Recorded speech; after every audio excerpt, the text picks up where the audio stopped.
નમસ્કાર મિત્રો, હું અલ્પેશ સંદેશા અને તમે જોઈ રહ્યા છો ન્યાય એક સ્ટેજ.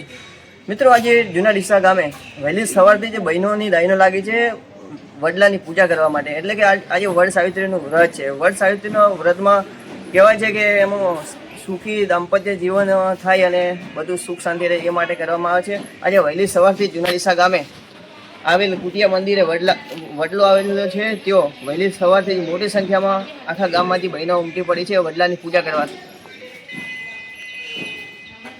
વડ સાવિત્રીનું વ્રત બહેનો માત્ર પોતાના પતિના લાંબા આયુષ્ય માટે નથી કરતા, પણ પોતાના પરિવારને સુખાકારી અને અખંડ સૌભાગ્ય વ્રત માટે આ વ્રત કરે છે. વડલાની વૃક્ષની જેમ જ આ વ્રત આપણને જીવનમાં મૂળ સાથે જોડાયેલા રહેવાની અને કપરા સમયમાં પણ અડીક વિશ્વાસ રાખીને પોતાના પરિવારને સુરક્ષિત રાખવાની શીખ આપે છે. આ શ્રદ્ધા જ આપણના સંબંધોને વધુ મજબૂત બનાવે છે. શ્રદ્ધા અને પરંપરાના આવા જ ખાસ દ્રશ્યો જોવા માટે જોડાયેલા રહો ન્યાય ન્યૂઝ સાથે. ડીસાના ગ્રાઉન્ડ 0થી હું અલ્પેશ સંદેશા. ફરી મળીશું નવી અપડેટ સાથે.